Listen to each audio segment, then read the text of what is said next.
We back in Guale territory, right around the Altahama River and the Ogeechee River. Doing a big history lesson. Between the Chattahoochee River, where they adopted the Lower Creek pottery design of St. Augustine, where yamassee, Gullah, Momokwa ceramic traditions dominated the entire city from St. Augustine. One group moved from West Florida, took advantage of the linguistic connections to negotiate the Upper Creek, and made pottery, balancing yamassee traditions of those local Appalachee who previously lived among the Lower Creek. Throughout this dissertation, I demonstrate how social and linguistic connections to other Native American influenced yamassee movements and political negotiations. 17th century yamassee connections to Guale, Momokma, and Appalachee and Creeks. Chapter 2 also describes 17th century connections to Guale, or Gullah, or Gullah, so the Gullahs, and the Momokmas of the Georgia coast, Appalachians near Tallahassee, Florida, as well as the Lower Creek in western Georgia and eastern Alabama, that led to the yamassee to adopt new practices, while yamassee across the southeast mainstayed and identified as yamassee. Their movement in two distinct areas led them to reinvent ceramic traditions by often adopting those of their neighbors. In 1680, Yamassee lived among the Chattahoochee River, among the Creek Indians of West Florida, among the Appalachians in Central Florida, not far from the Joro province, along the Georgia coast, among the Momokma and the Guale. In the 17th century, the Yamassee lived near and among the Momokma and the Guale Indians, while residing principally in abandoned Momokma territory along the Georgia coast, just south of. I'm going to pronounce it Gullah, just so that we can keep it historically accurate with today, so people don't get lost. In the Gullah province, just north of the Momokma province, Gullah made stamped pottery AD 13 to 1600 termed Irene before making similar pottery termed Altahama, and represented the northern limits of the Spanish success from St.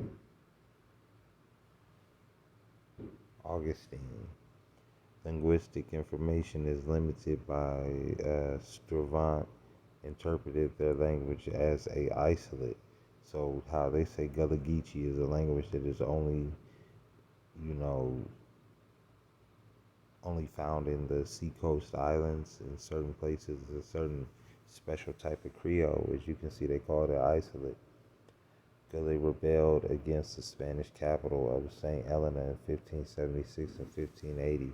After trading with the French throughout the 1560s and the 1570s, such conflicts of the French trade continued with rebellions in 1597 and 1645.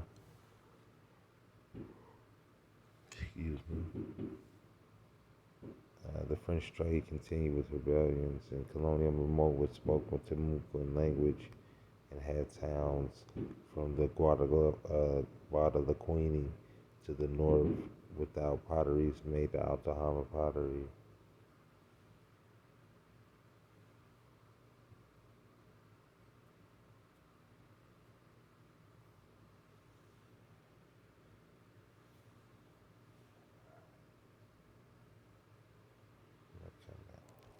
Colonial Mamoka spoke the Timucuan language and had towns of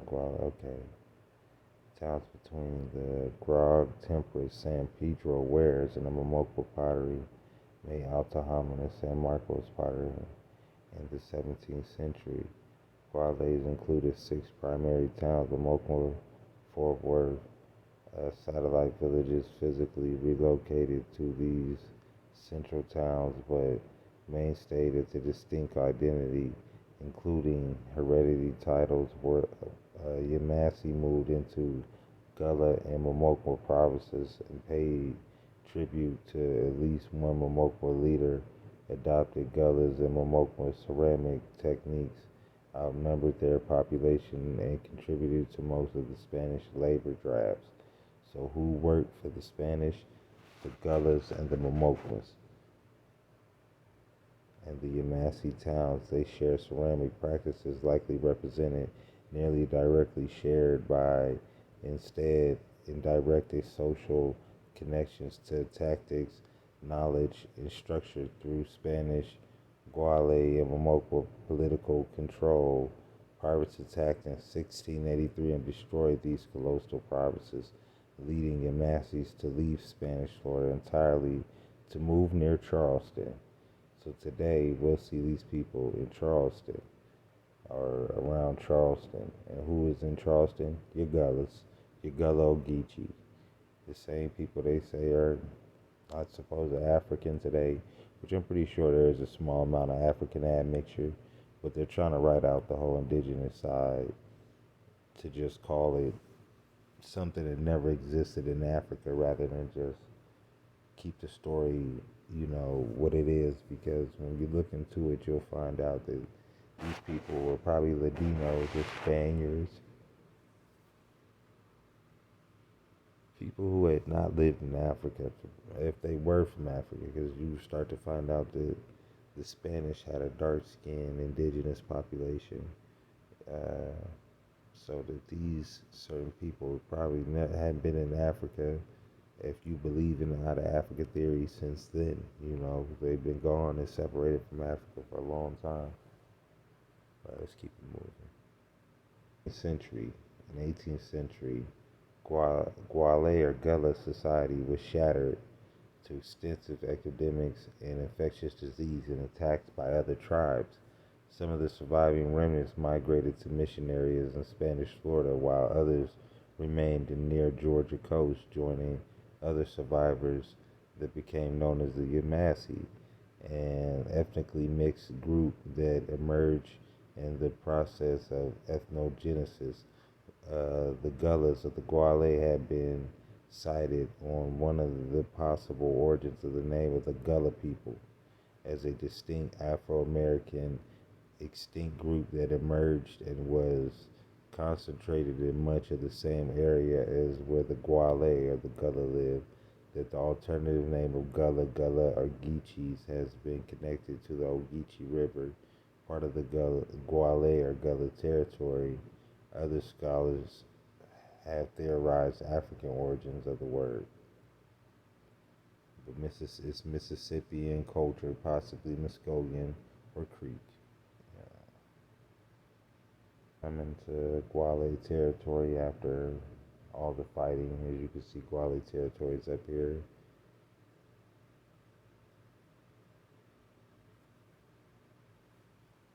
San Benaventura up here, and Fernandina and San Augustine and Playa Lagara.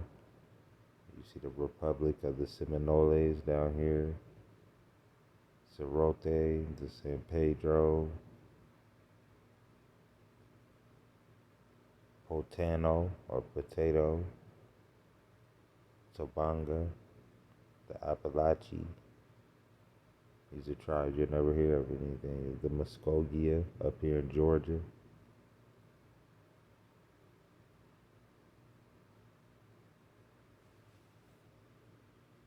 As you see the Florida flag, the Florida Oriental flag Spanish flag starting to resemble that Alabama, that Florida, that Southern Confederate flag.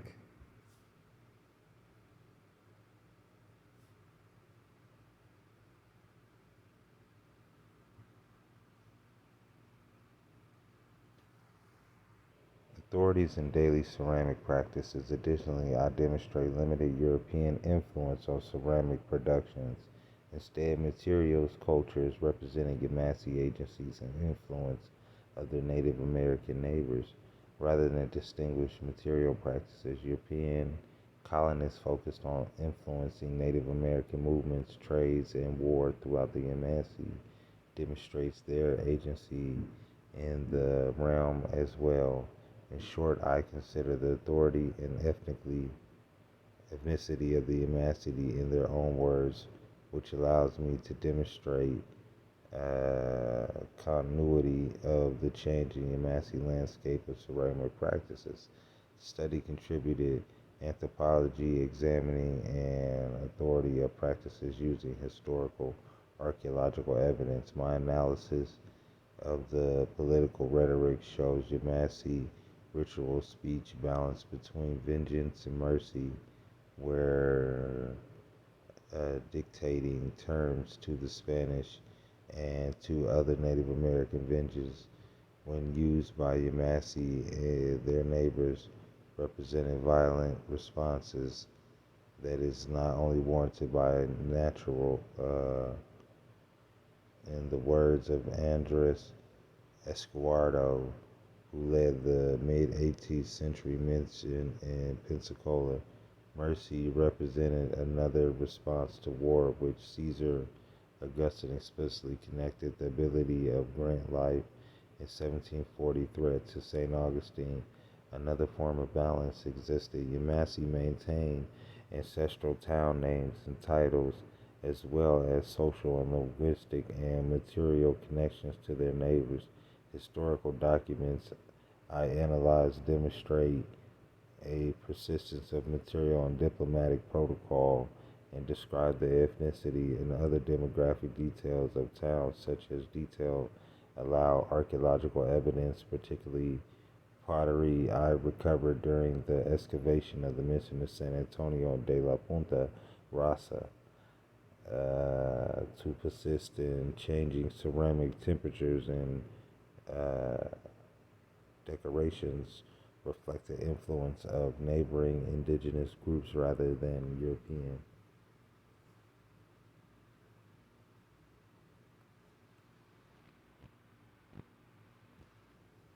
As you see right here, we find in Santa Clara Tupiquai, which would be the Tupi name. You see Tupi, Tupi Namba, the Tupi, the blacks of this land, the Negro Terra. Everywhere you go, you find these Carib people or these are white people of the islands when it comes to this writing out of history.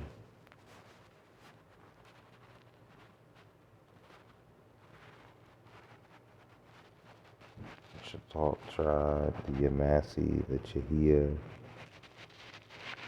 the Wateree, the PD, the Sandy, the Kusabo, the Guale.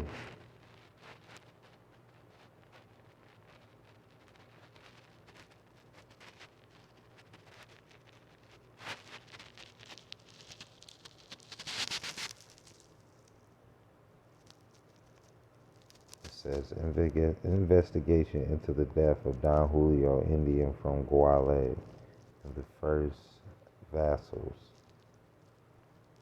The final document in the story records that the dramatic assault of the village of Yasafunke and Talamanto, rulers Don Francisco and Don Julio, Juan Julio, had taken refuge when the battle ended. Don Francisco, his heir Don Juanilio, and all their male kin lay dead.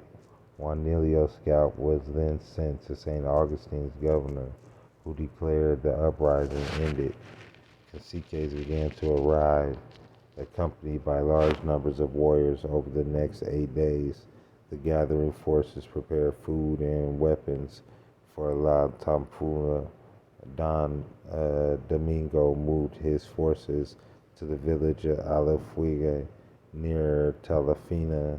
There he awaited the arrival of additional caciques and their warriors. From the assemblement of Domingo settled 500 Indian fighters.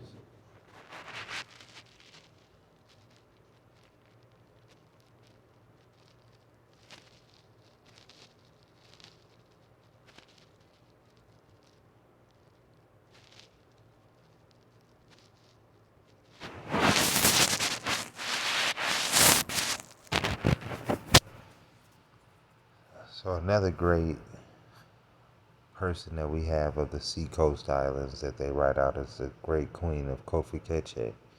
She basically ruled over from Cheraw down to basically the Guale territory, which would have been in modern day Georgia.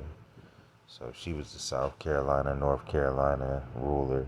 Then when you get down there into your Alabamas, you will have your boy Tuscaloosa and everybody else. Then you get your Timuquians, who will have the prince who was taken over there to meet the German king. But let's get into Cofiquetichi was a province of Muskogee-speaking Indians, people located in what is now known as South Carolina, in the area bordered by the Santee, the Wateree, the PD rivers, and the Spanish slaver searching in the southeastern Atlantic coast of Indians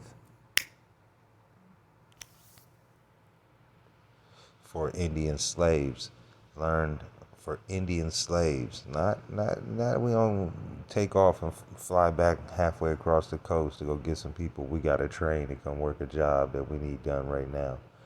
It don't make sense. It's just not financially or business sound. Like nobody would do that type of shit.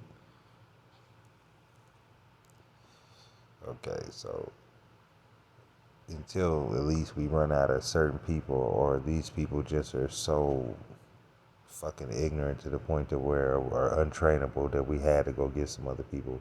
But other than that, we had to go get skilled people. I don't want people I gotta train. I need you to come ready to work. That would be the ideal situation. Uh, the Indian men enslaved by the Spaniards told them of an area ruled by a powerful chief. His description contained many elements of the Mississippian culture, including earthen mounds. In 1539, Hernan de Soto's army landed on the Gulf Coast of Florida and began an assault on the southeastern Indians looking for riches to plunder. During their march through the Floridas, they captured a young Indian boy they called Perico. He was traded from a town in the chiefdom of Cofiquetichi. He told the Spaniards that Cofiquetichi was ruled by a female chief who collected tribute from the towns and the chiefdoms, and they sometimes paid in gold. Perico convinced them that the riches that they were seeking would be found there, and he could lead them to it. De Soto made plans for the army to head into Cofiquetichi.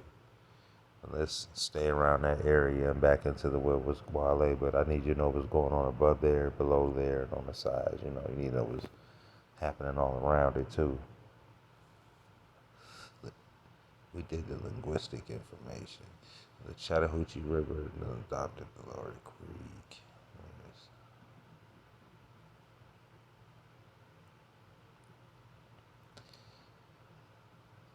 This dissertation argues that the colonial Yamassee communities moved hundreds of miles throughout the present-day southeastern United States, offering to gain influence and maintain traditions such as the name they more closely associated with their ethnicity and authority than ceramic self-identification by Yamassee in the census, speeches, and letters for the century, and archaeological evidence from multiple towns allow me to analyze multiple expressions of their identity. The rich rhetoric demonstrates the mechanics of the authority that dictate terms to the Europeans and other Native Americans by the balancing between their words, vengeance, and mercy. I found the letters of the tattoos for the warrior called Seeger Augustus, who justified his valor, the writing and the diplomat named Andreas Esquardo, who justified their retribution. Combine these other leaders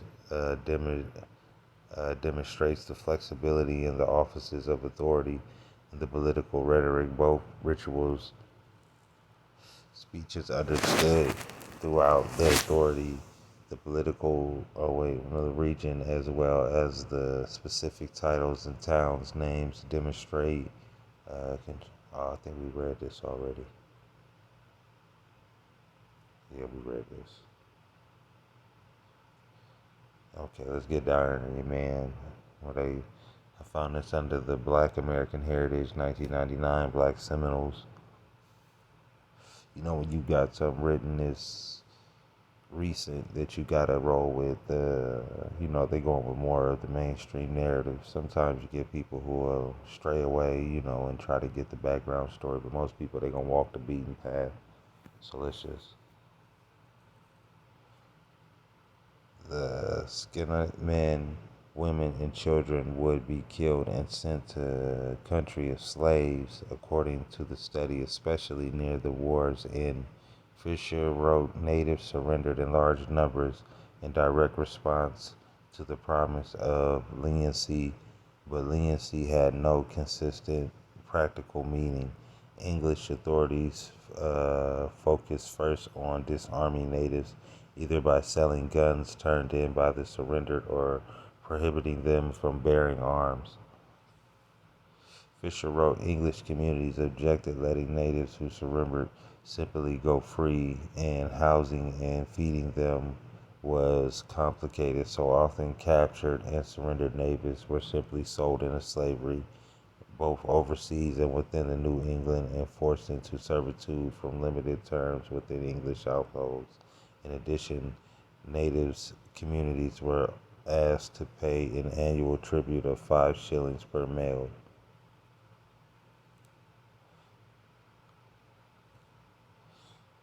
What you think happens if people couldn't pay 5 shillings per male? Wife and the kids is now up for sale. Now we need a couple of them to come over here and work, and now your kids is going up the street working at another plantation for somebody else.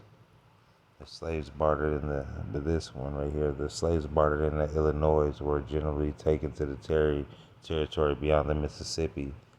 The Illinois were better able to do after the coming of the whites, as they were provided with guns. The Indians to the west had no weapons of sort. One of the chief sources for the slaves who were obtained was the Pawnee Nation. In 1719, De Tenus wrote to Benneville to commandment at the New Orleans at the Pawnee, who were afraid of him when they arrived among them as their neighbors. The Osage had made them believe that his intention was to entrap and enslave them. The same practice was followed by other northern tribes. Lejeune in 1632 found slaves among the Algonquins. The Indians of the Great Lakes region had a young Eskimo as a slave in 1646, and Tenote found the Iroquois slaves among the Huron and the Ottawa, the Dutch navigator.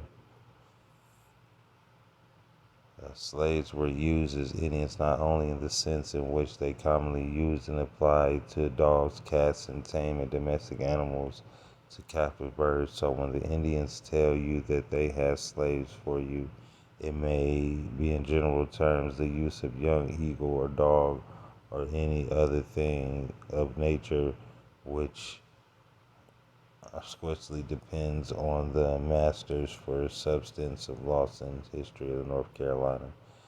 Yeah, right. Like they brought some damn eagles as slaves. Sounds good.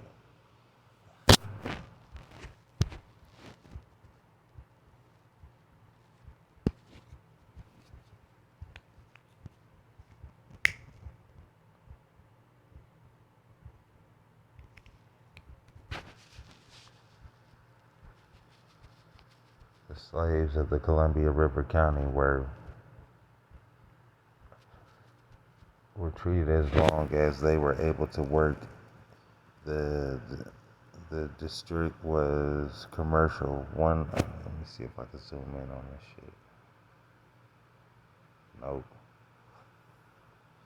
Unable to work, he was neglected. The women of the tribe and several slaves who were depended entirely upon their will. Slaves could be purchased by the male members of the tribe for wives.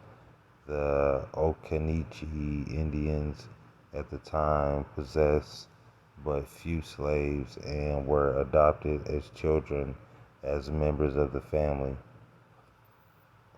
In 1850, Thompson's Indians of the British Columbia enslaved captive Indians Tayetta Thompson, Indians of British Columbia, and the Memoirs of the American Museum of Natural History, page 269 and 290.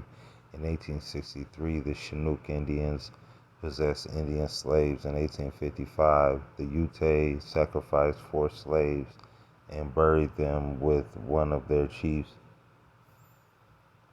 One of these slaves was buried alive. Thomas Indian of the North American Historic Times, 369, 1863. The Cherokees abolished slavery by law. This is amended in 1866 so that the permit is as punishment for crime.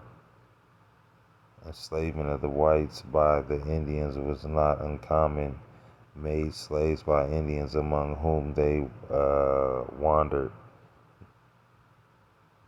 Soto found one of the survivors, Juan Ortiz by name, who had been taken on Indian customs and nearly forgotten his native language. Relations of the Bamia Borneo natives of the career of De Soto.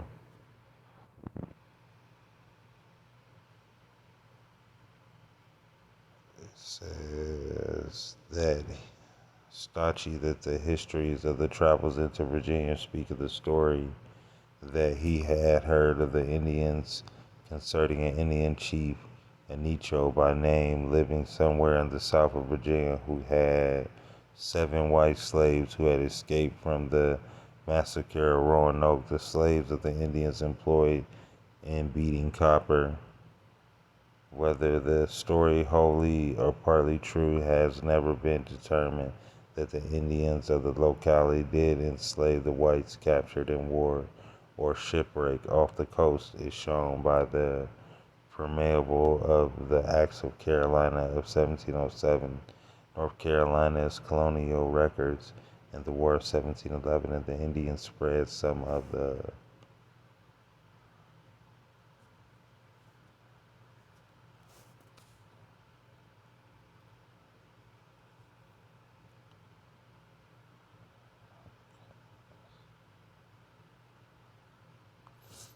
Let's get into who the Creeks were and how the split happened with the Westos coming down in the cofiquetichi's territory and coming down into the Guale territory, becoming the Yuchi and different other names as the Cherokee and the Chickasaw, these different amalgamations of these northern tribes coming down into the south, causing these slave raids and bringing in that Siouan, more Asian influence.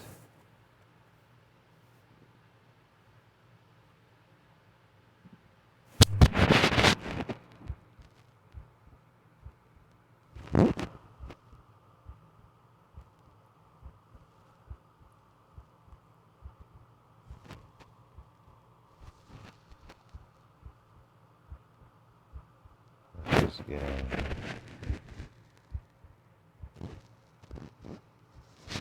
Frank Freeman, a former North Carolina slave, recounted his father, who had Indian blood, passed for a free nigger. On the eve of the Revolution of the fugitive slaves noticed to appear in the Virginia Gazette for Phoebe, a remarkably white Indian woman who, dressed like a Negro, had run off with a mulatto.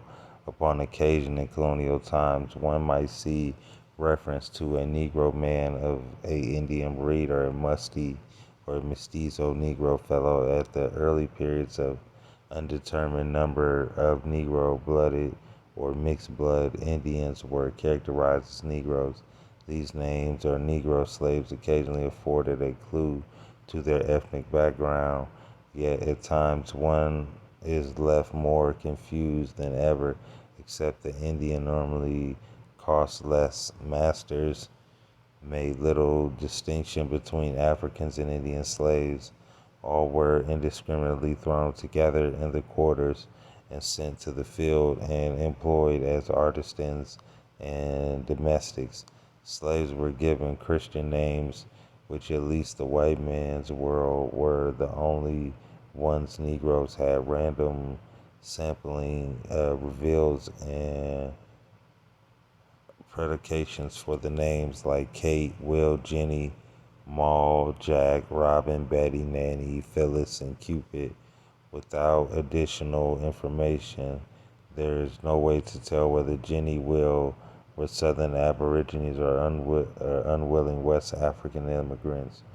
Another slave name frequently encountered was Prince, and a number of Negroes had been numbers of ruling families or clans of Old and New World, unless there was an additional clue, such as the Indian Boy Prince or Angola Prince. The name by itself discloses little. Cujo, Cuco, or Kwashi were Negro slave names with a probable African etymology.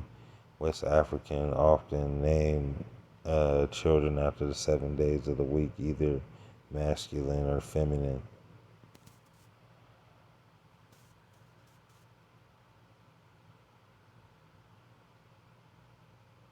But we get into the creek, and it says the Pipe Maker Creek, Tomatiche widow Queen Sinuke issued a formal protest with the Georgia magistrate who rebuffed her complaints about the lodging by saying that the Indians who crossed the Great Water years before Tomatiche and Sinuke included had given away their lands to the English when she demanded a sizable gift of rum as payment for the illegally appropriated timber.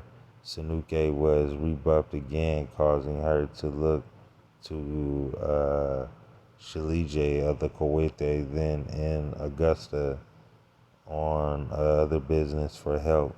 Shigley, hesitant to recklessly enter into disputes, and decided to return home to Coete to inquire of my people about the affair. The news was no better in Coete. Shigley, eager to ascertain the true extent of the Lower Creek land grant, the Georgia colony employed the leader, George Gafflin, to interpret an old copy of the 1739 treaty that the Shigley had signed to presence of in the presence of James Oglethorpe Gafflin, one of more fluent interpreters of the Muskogee language, dutifully reported to Shigley that by virtue of 1739's treaty that the Creeks had in fact given away substantial tracts of land along the Savannah River. Shigley was much vexed to think that the white people should give us paper to tell us where all of the goods of us are, our wives and children, when at the same time they were to take away our lands.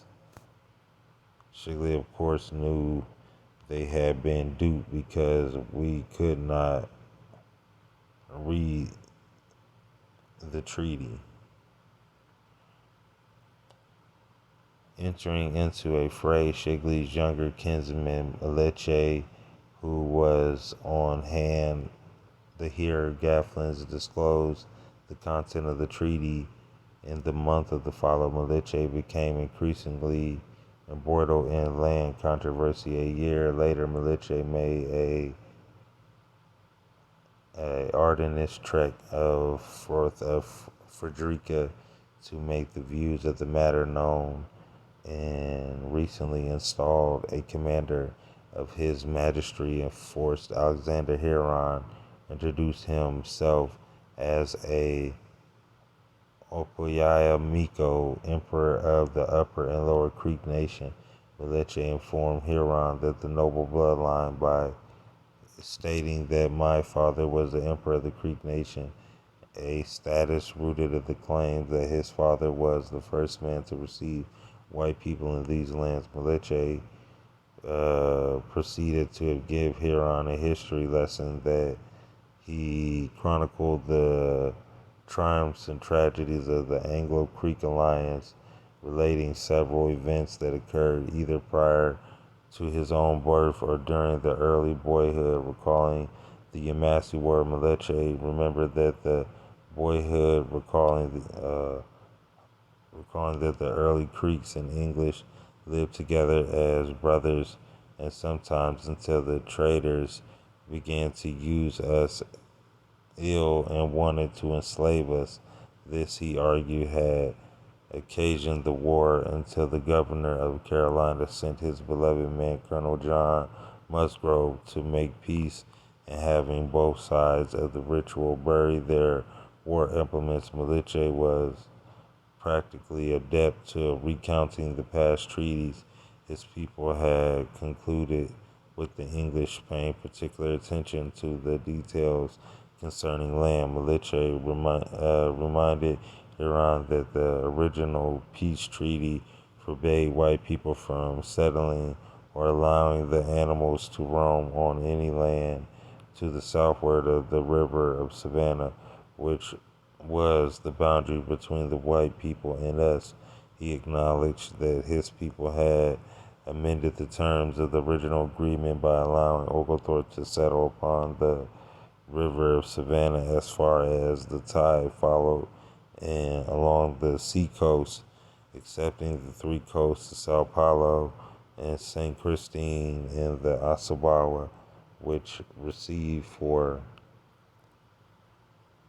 and an analysis because offer for the precise means by which to assess the historical and cultural dimensions of political change, not identical to the process of course, was the influence of Europeans whose territorial and economic and imperial ambitions required the Creek to adopt the territory based on concepts of nationhood and the nation leadership and defense of their own political autonomy, in particular British colonial practices by the trade land acquisitions and the creation of British sponsored chiefs were the stimu, uh, st- stimuli that inched the Creek towards the new concept of nationhood. This is not to say, however, that the British imposed nationhood entirely upon the Creek. Some Creek leaders began to making innovative territorial claims of their own after establishment of the colony of Georgia by 1733 by claiming absolute authority over the recently conquered territory.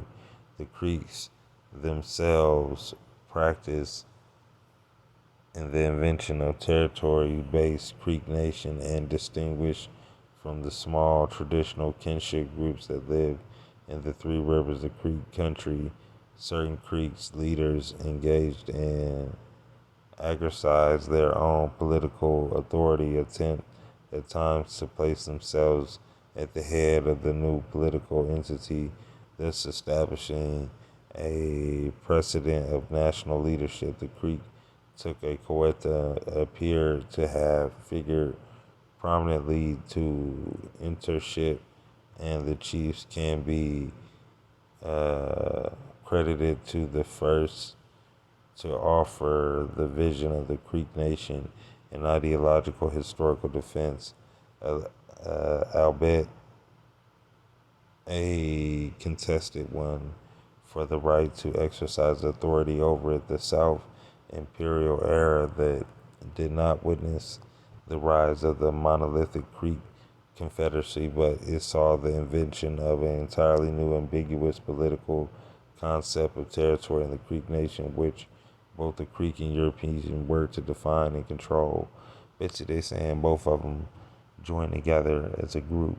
You know, where you have white boys and Creeks, or the mulattoes who were mixed in for all those years go back and join up with their family from across the water and begin to turn the Yamassee and the Guale and the Mamuqua and the Timuquians into what we now call the Creek Nation. And now the Creek Nation are a political group who have control of the land. Now they're making different uh, treaties and different situations because now there's been gold discovered now in Georgia. So now everything's for sale.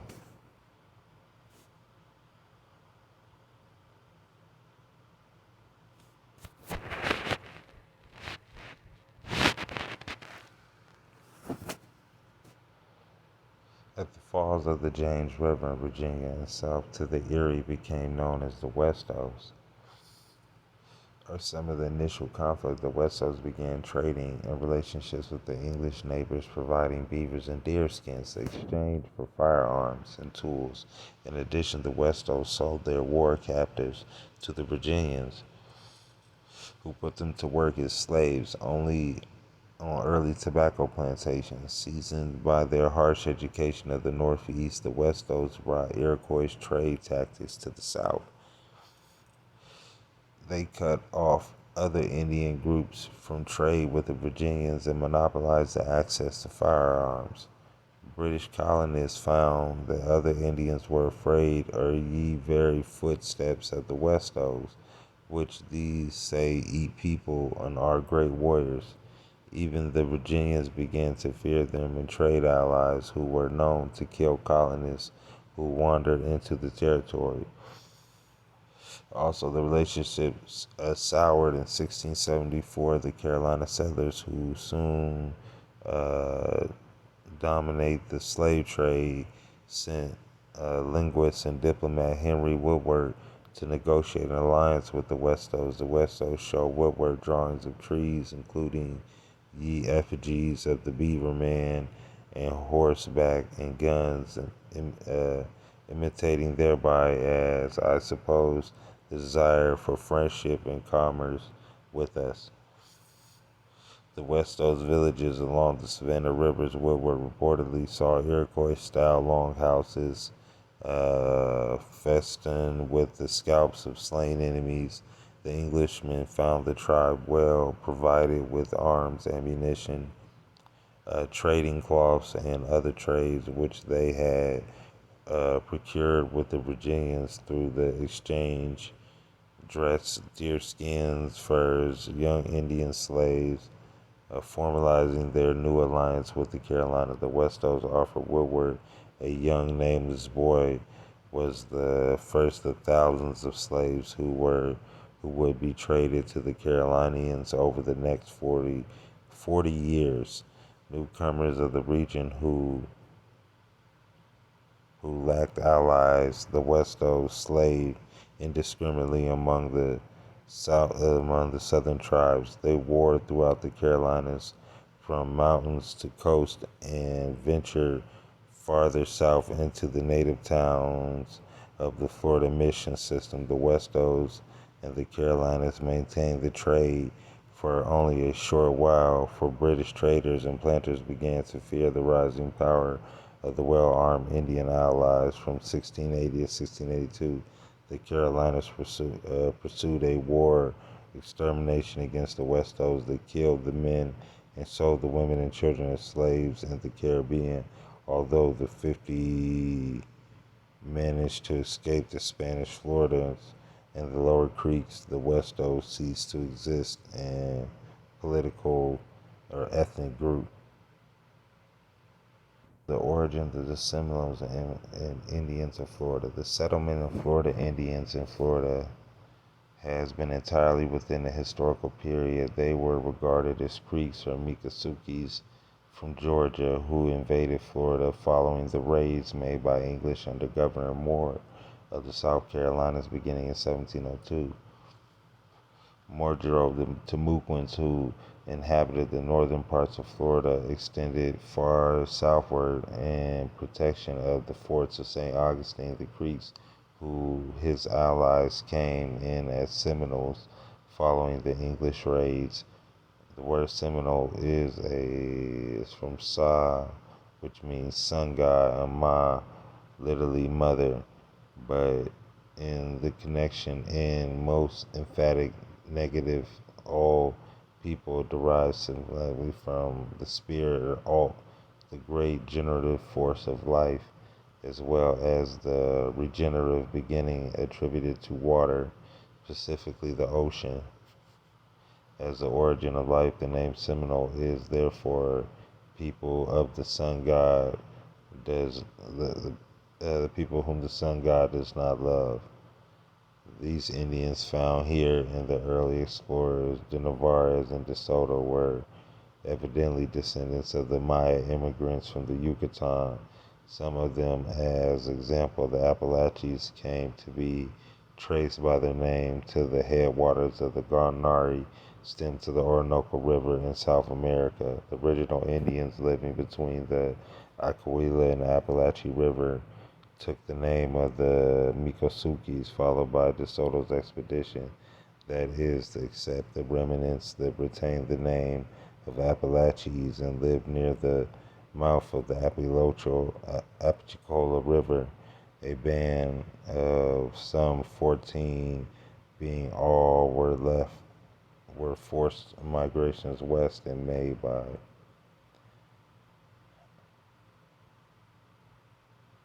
Timuquians, and same Indians are the ones that they used to build their forts and build their fortifications. Some workers used pickaxes and crowbars to hack the shell rocks out of the ground and gather oysters and shells. Many Indian shell middens in the area, and the shells were buried into the lime and mixed with sand and water, and lime became a mortar used as cement separate coegal blocks together.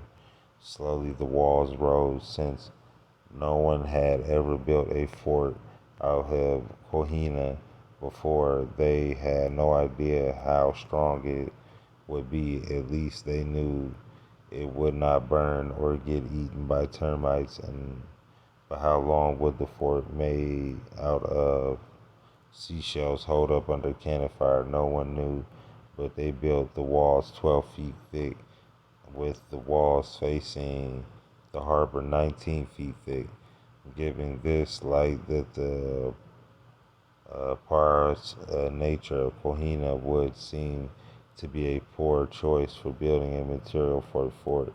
However, the Spanish had few other options. It was only stone available in the northeast coast of La Florida. However, the Kohina persisted turned out to have a unexpected benefit because of its conglomerate mixture of Kohina contains millions of microscopic air pockets, making it compressible. In August 1695, the Castillo de San Marcos included curtains, walls, and bastinos living quarters, as most ravelin and seawalls were completed. Only 7 years after the new fort was finished, James Moore and the British forces from South Carolina tracked to St. Augustine in 1702. Moore captured the town and set his cannons up among the houses to fire at the fortress. For 50 days, the British besieged the fort. A strange thing happened. Instead of shattering, the Kohina stones absorbed the shock of the hit. The cannonballs just bounced off the wall or stuck in a few inches. The shell rock worked. The cannonballs fired at more solid materials such as granite or brick would have shattered the wall into flying shards, and the cannonball fired the wall.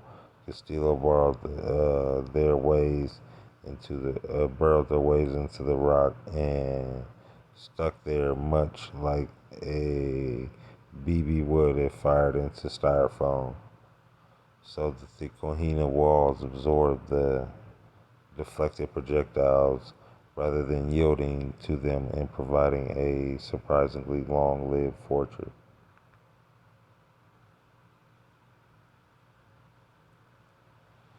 The second event, founding the South Carolina and the English of 1670, and the English had settled in Jamestown 42 years after the Spanish founded St. Augustine, followed by the Pilgrims' settlement of Plymouth, Massachusetts in 1620.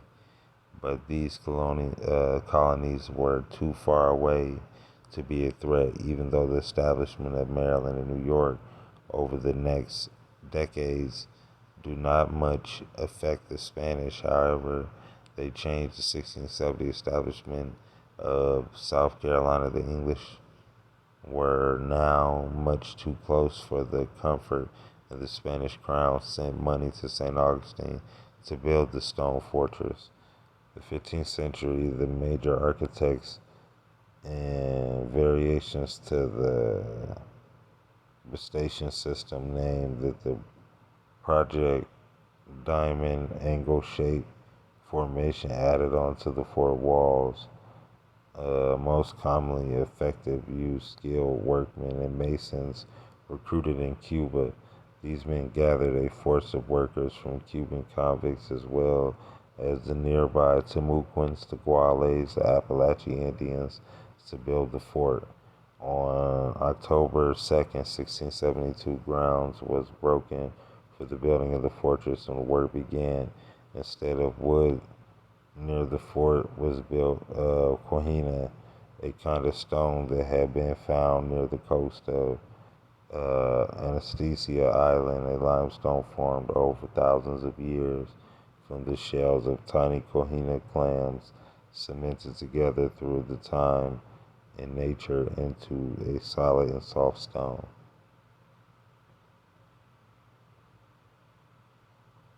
Creek towns that they may come together and make one town. We must pray you to recall the yamassees that they may be buried in peace amongst their ancestors, and that they may see their graves before they die, and their own nation shall be restored again to its 10 towns. Here the Yamakra and the Yamassee seem to be treated as former members of the Creek Confederacy. Unless the Yamassee and the Guale Indians had been so considered, the Creeks at this council would not have claimed all of the land on the Georgia coast south of the Savannah River and at the same time have asked that the Yamassee be recalled to inhabit it. It is as guardians of these tribes that they ceded to Oglethorpe the coast between Savannah River and St. Simon's Island, with the exception of the islands of Ossabaw, Sapelo, and St. Catharines, and a small strip of land near Savannah City. The particular Muscogene dialect which these Indians spoke is, however, more difficult to ascertain. Rangel indicates a connection between the Yamash and Hitchiti, and this impression appears to have been shared generally by the Muskogee Indians of later times. On the other hand, the word for chief among the Guale Indians was, as we have seen, Miko, the form which it has in Muskogee, whereas the proper Hitchiti term is Mickey. This means either that Muskogee was already the lingua franca upon the coast of Georgia, or else that the languages of the Guale Indians and the Yamassee belonged to distinct groups. According to several traditions, the Muskogee at one time lived upon this very coast, and I am inclined to accept the second explanation, but it is not put forward with overmuch confidence. The name of the Cusabo first appears in the form, Cocapoi, in a letter of Governor Pedro Menendez Marcos dated January 3, 1580. It is there given as the name of a big town occupied by hostile Indians and strongly placed in a swamp, about 15 leagues from the Spanish fort at Santa Elena. The tribe appears later as one of those accused of fomenting an uprising against the Guale missionaries in 1597, and afterwards among those appealed to for help in putting it down. There is every reason to believe that its appellation was connected in some way with that of the Coosa Indians of South Carolina, but how is not certain. By the English, the name is sometimes used to designate all of the coast tribes of South Carolina from Savannah River to Charleston and two on the lower course of the Santee. On the other hand, not only are the latter sometimes excluded, but at least one of the tribes of the neighborhood of Charleston Inlet. Mooney suggests a still T.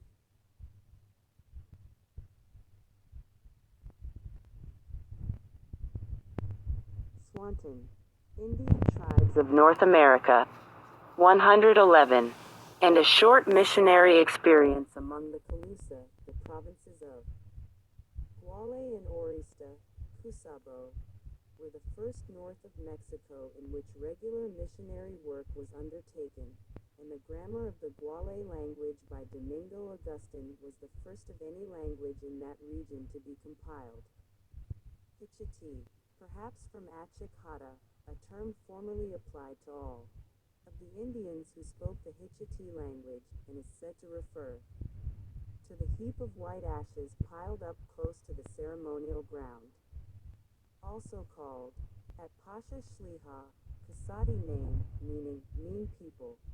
Connections. The Hichiti belonged to the Muscogene linguistic, see Apalachicola family and were considered the mother town of the Achikota group. Location. The Hichiti are oftenest associated with a location in the present Chattahoochee County, Georgia, but at an earlier period were on the lower course of the Ocmulgee River. See also Florida and Oklahoma. Villages. Pahaje, location unknown.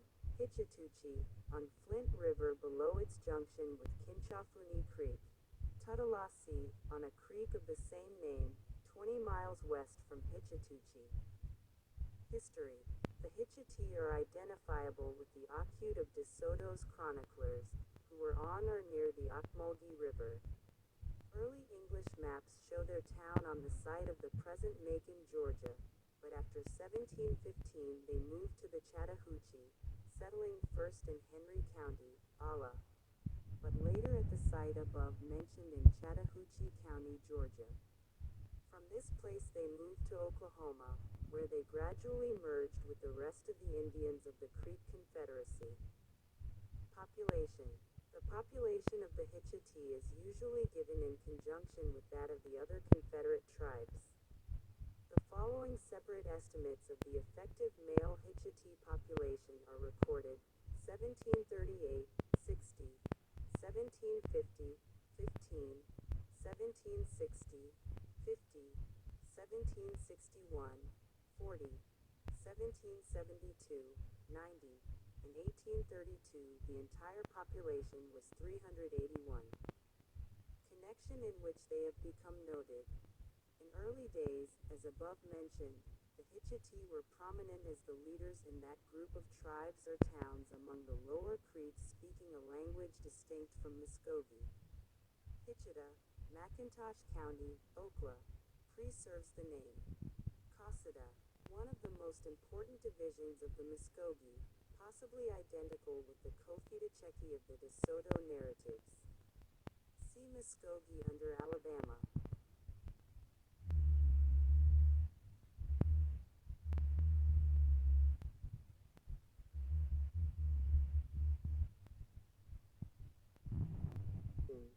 Consequently, I restrict my focus in this study largely to the 3 or 4 in Chickasaw.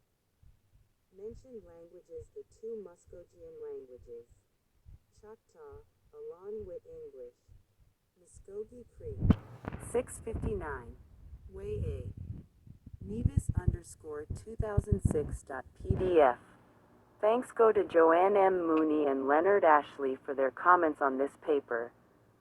I adopt Muskogee Creek spelling as presented in Martin and Maudlin, 2000, whereby V is the schwa vowel, and A is long, A, E is I, and E is long, I, O is long, O, and U is short, O, C is like English CH, and R is voiceless, 1.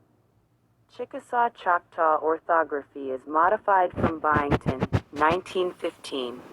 Hence A is schwa, O, and is voiceless, but I deviate from Byington's representation of nasalized vowels by using tilde over the vowel instead of his small raise.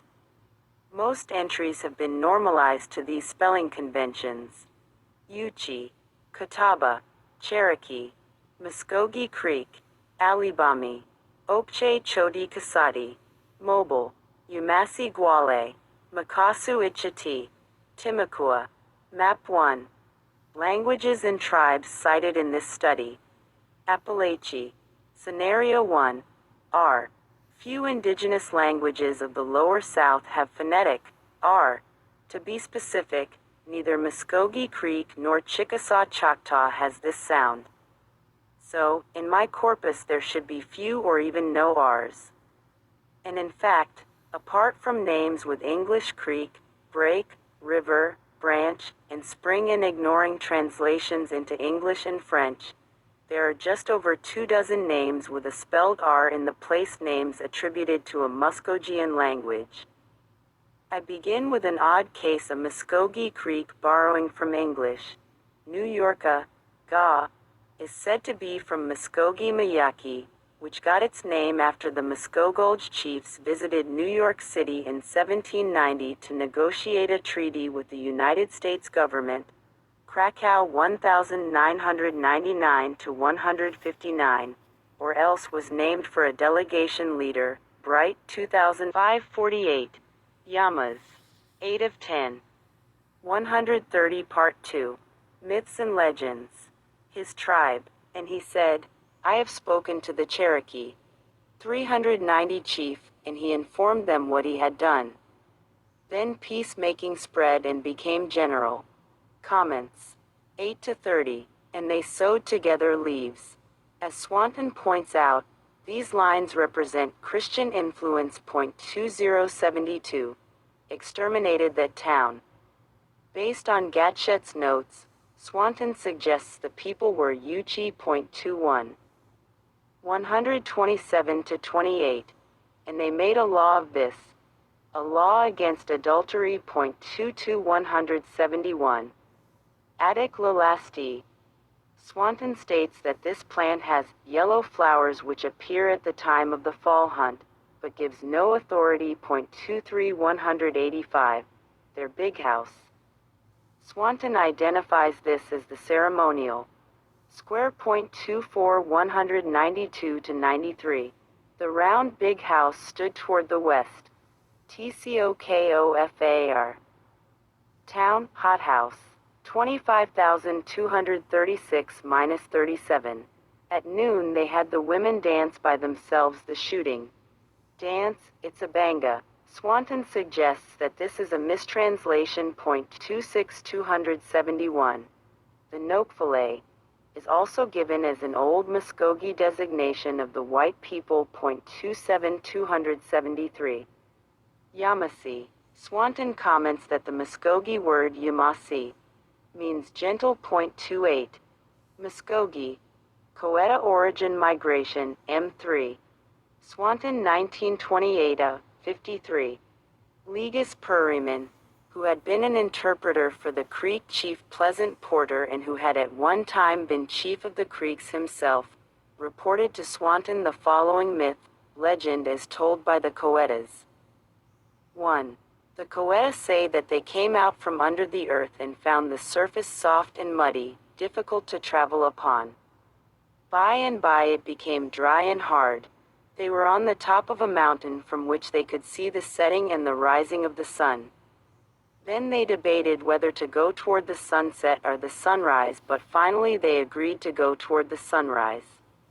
So they traveled eastward slowly, stopping a long time where the hunting was good and then going on again, until they came.